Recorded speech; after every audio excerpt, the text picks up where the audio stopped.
As a minister, I'm sure you are aware that I have a multitude of opportunities to preach a sermon. And if I don't feel like I've done an adequate job on a particular Sunday, no problem. I get another chance the next week, and the next week, and the next week.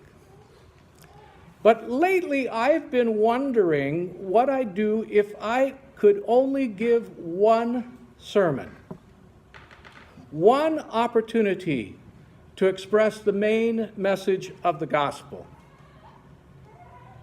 I started to think about that as I was considering the role of John the Baptist here in Luke's gospel. John is out there preaching in the wilderness, and people are coming from far and wide to hear his message. And really, he's got basically one shot here. That one sermon, if you listen closely, starts with a rather harsh message, really. I mean, think about it. How would you feel if you traveled several miles on foot to hear this great preacher and prophet, and this is what you hear? You dirty, low-down snakes. Who warned you to run from the destruction that is heading your way? You must give some sign that you are really changing your ways, and don't count on the fact that you've always considered you're part of the chosen, because God is able to turn these rocks into chosen people. You may already be too late. The axe is ready to cut you down if you don't start bearing good fruit, and you will be thrown into the fire. Now, if I only had one sermon to preach, I don't think it would sound like that. And yet, and you may be true for you as well, I have known people whose memory of church wasn't far from that. They were told over and over again about a God who was ready even now to judge and condemn them to a fiery hell unless they were ready to repent and believe. Well, I think you can imagine the impact of John's message of doom and destruction on the people who had traveled all that way because they believed that he was the real deal. They believed that he was a true prophet of God. But it was certainly not a message filled with hope and love.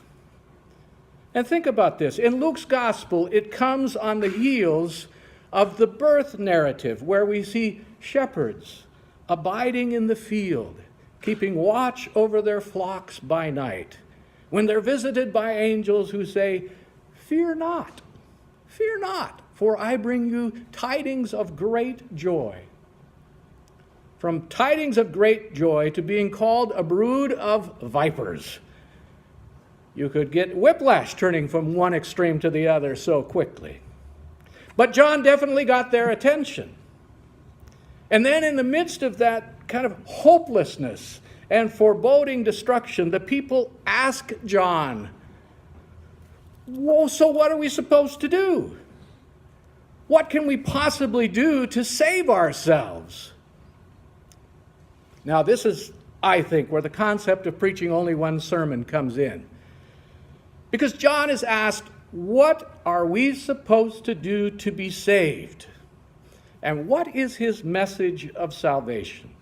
What is his answer to that universal question, how can we please God? Now, here's his chance. Here's his one chance to give his sermon.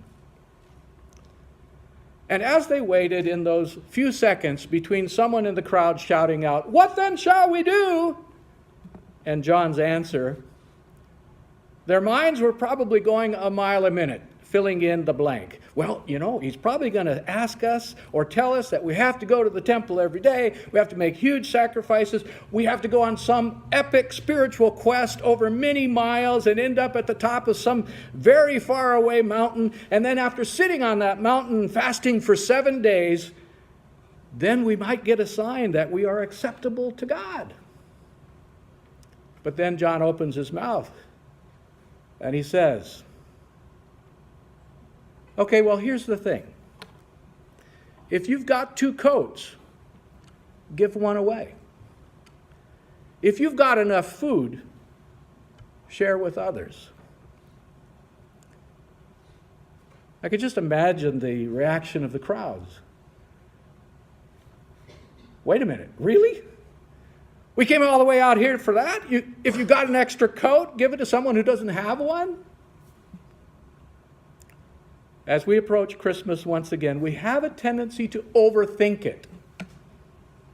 What is the message of Jesus?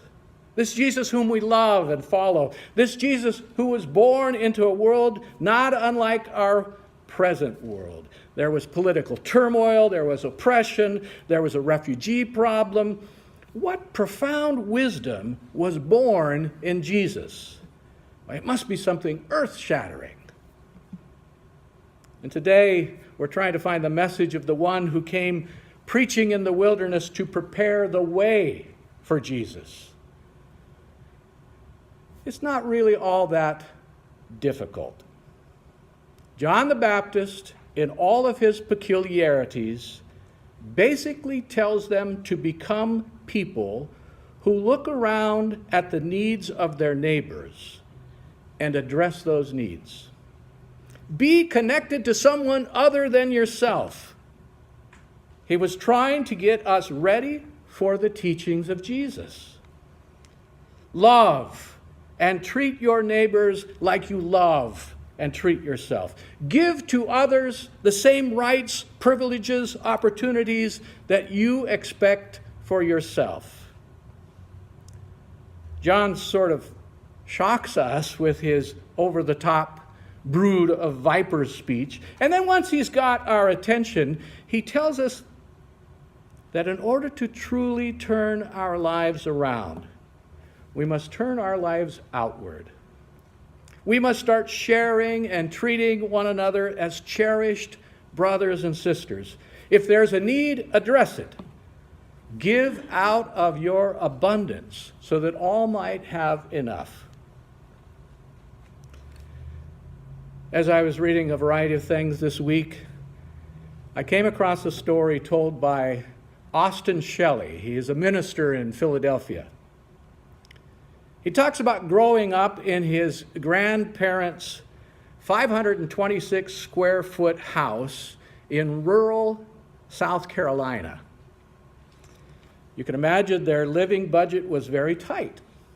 But he remembers his grandpa always giving his tithe to the church. We pick up his story there. As far as I know, Grandpa never discovered the secret that my grandmother and I shared. Every Saturday, she and I whisked into town in her faded blue Ford Torino. And as I pushed our cart up and down the aisles of the red and white, she carefully selected food in duplicate. 2 boxes of cereal, 2 jars of peanut butter, 2 bags of flour. She did that until our cart looked like an abstract rendering of Noah's Ark with its produce and non-perishable food arranged 2 by 2. And then we would check out. An achingly slow process involving a hefty stack of coupons. We would load the car with these heavy grocery bags and drive straight to the food bank, where my grandmother would donate exactly half of everything she had just purchased. And she bought my silence each week with a small candy bar, which was not immune to her rule. 1 chocolate treat for me, 1 for the food bank. On one of these grocery trips when I was 8 or 9 years old, I asked my grandmother for a name brand cereal that I'd seen on a television commercial. "We can't afford that one," she replied without looking up from her list. "Well, we can if we don't buy 2. I grumbled under my breath. My grandmother's eyes met mine. She put her list down so as to place her hands firmly on my shoulders, and she measured her words carefully, as my grandfather had measured the dollars for our Sunday offering.